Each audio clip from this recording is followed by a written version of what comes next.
Harihi, Harihi, Harihi Om Tats. Jaya Guru, Jaya Guru, Jaya Guru. You know why I am smiling?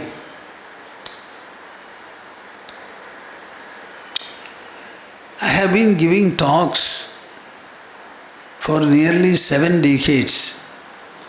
I don't think I have ever spoken on Saraswati Pooja or Durga Puja as such. This is the first time I have been asked to speak something about Saraswati Puja, its relevance, importance and usefulness. My dear children, Puja literally means worship. We call it Aradhana. It is a kind of a visible effort where flowers are used to worship an idol or a picture. This is one way of worshipping and propitiating gods or goddesses.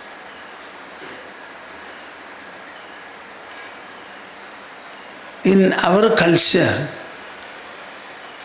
worship of God has a very important place. We cannot think of human life without believing in God and without worshipping Him in one way or the other. Belief in God and following that, the worship of God, both of them should lead the worshipper to think about God, understand God and realize God. By virtue of realization, what happens? Whatever you do in this world, whatever you think and speak, how many different kinds of activity are there? We act with the body, speak with the tongue and mouth, and think and understand with the mind and intelligence. So whatever you do, whatever you think and whatever you speak, place all of it at the disposal of God. This is called surrender in the true sense of the term. So the object of worship is unmistakable. It is to bring God nearer and dearer to us until at last we are able to offer all that we do, think and speak to Him as an offer. Mind you, you are living in the world of God. Your body is a part of the world. So including your body, everything you see and hear and feel, it actually is God, is created by God. On the basis of this fact, we do have different types of puja on different occasions. It will be very difficult for anybody to do puja every day, once or even twice. So at least some particular days we select and then express our devotion to God and reliance on Him. Our gods and goddesses are too many. There is a statement that we have 33 crores of gods and goddesses. So Hinduism speaks about several and many. But to think of so many gods and goddesses is not possible nor practical. So can we say some particular god or goddess is important? Yes, we are very good at selections, eliminations, identifications. When there are many things, we are capable of comparing and contrasting them and then saying, this is the best, this is the super best, this is indispensable. This is called the role of discrimination, viveka. Our personality is a composite one. In the composite human personality, body is the gross visible one. When you look at a person, you can only see his body. You do your work with the body, with the hands, with the legs, with the eyes, ears, etc. all are visible. Though we have a visible gross body, are we really this body?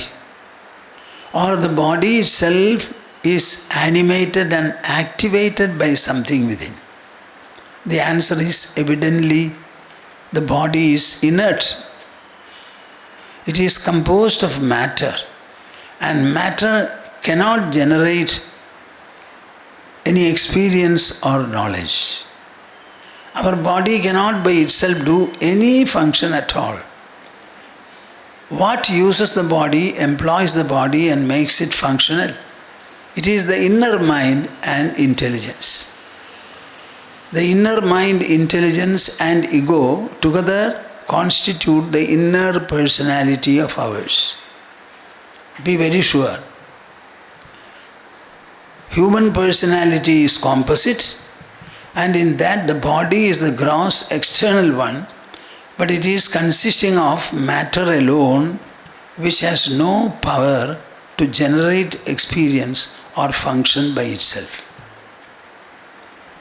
At the same time, we are living and moving in this world, thinking, speaking, doing many things. How is it possible? It is because of the inner personality, namely the mind, intelligence and ego. Now I am asking you a question. The composite personality has to be fed and nourished.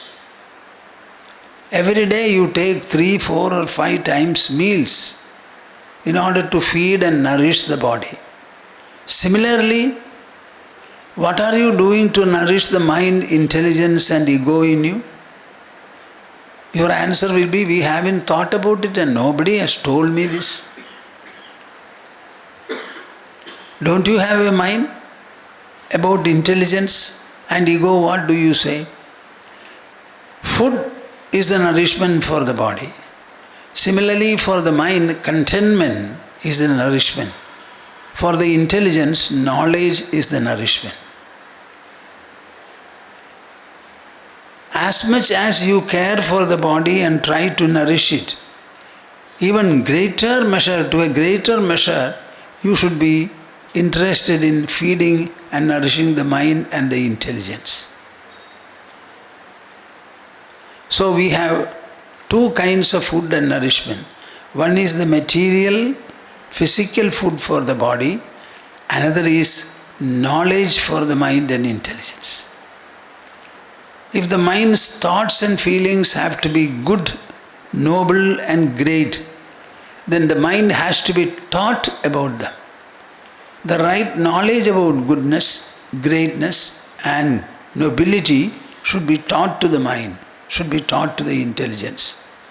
So, as important as food for the body, so important is knowledge for the mind and intelligence. This is where Saraswati Pooja has its relevance. We have Lakshmi Puja. You know what is Lakshmi Puja?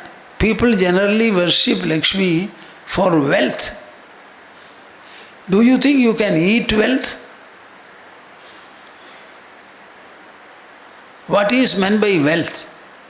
Wealth is, after all, the material resources around you which the senses can comprehend, and with your hands and feet you can harness them. That will be suitable only for the body. What about the mind and intelligence which alone employ the body, which animate and activate the body? What kind of a wealth you can think of? This is where knowledge wealth comes in. Vidyadhanam sarvadhanat pradhanam. Even if you consider knowledge to be wealth, that wealth is far greater than material wealth in the form of money and materials. Saraswati Puja is primarily intended to invoke the goddess of knowledge, so that people who worship Goddess Saraswati will become more and more knowledgeable every time. I would like you to remember a sentence which I have heard long back. A man is always judged by what he is, not by what he has. Is it clear to you? It is one thing to be what one is. It is another to be what one has. You can have material things and material wealth, which others can also see. But you have something in the way of inner resources, inner enrichment, inner empowerment, inner greatness that cannot be seen visibly by others. What we want is knowledge, which is the real wealth we have. Give a piece of land to the intelligent and the knowledgeable person. The same land you give to an ignorant person also, you will find the intelligent man makes better use of the land and he becomes very resourceful. We want intelligence to grow, mind to grow. That inner mento-intellectual growth and enrichment is what we primarily want. Saraswati Puja is considered to be extremely great, good and glorious, indispensable in this context. People worship Lakshmi, as I told you, that is for getting material wealth. Our Saraswati Puja, it has got a great meaning. You know, our schools and colleges or any pathashalas, place of learning, we call it Saraswati Kshetra, Saraswati Mandir. It is an abode of Saraswati, abode of Saraswati. You know what our Narayana Ashrama Tapovanam is? It is an abode of learning. Therefore, it is an abode of Goddess Saraswati, though we don't worship her formally here. Our worship is always in the way of introspection on the one hand, contemplation and meditation on the other. That is the refined form of worship. I am happy that for the first time SIRD decided to perform Saraswati Puja.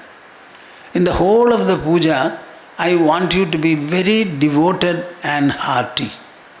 How much you are able to put your heart and attunement into the puja. How much of devotion, the touch of devotion, you are able to invoke and express. Maybe books and some musical and other instruments are going to be brought.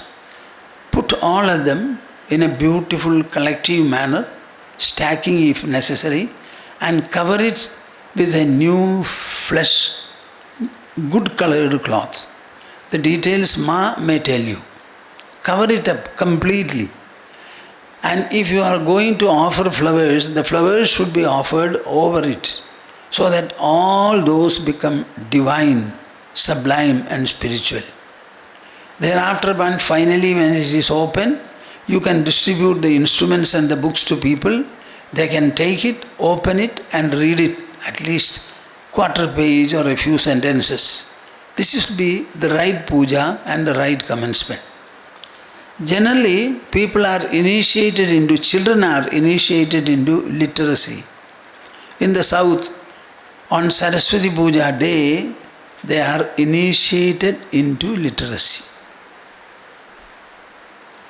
The traditional way is, on the tongue, somebody elderly and known for his learning, he will write whatever he likes to write. I have been initiating children in Vyasadapavanam. Very rarely here also, I write Om on the tongue with a piece of gold. So this is something very important.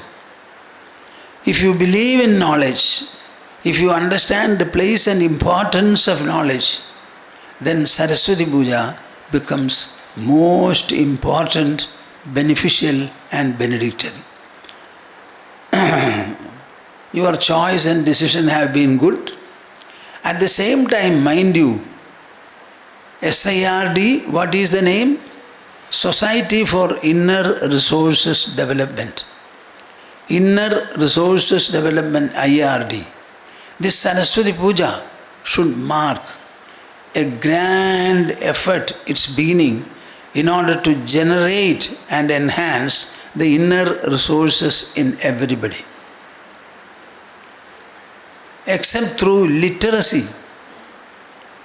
and reflection or rumination by the mind, discrimination by the intelligence, knowledge cannot grow. A number of qualities have to enrich the mind, and a lot of subtlety and perceptiveness will have to grace the intelligence. Then only the inner resources will be identified and brought forth. This inner resources development should be facilitated and also enhanced by an effort like Saraswati Puja. So see the Saraswati Puja as intensely connected with inner resources development, and your focus should be that whatever resources the mind holds, the intelligence holds, all of them should be identified properly, and they should start expressing themselves effectively in your life, activity and contemplation. I bless you all, embracing all of you mentally. May the puja be held well, and may it augur well for your inner resources development. Harihi Om Tat Sat. Jai Guru.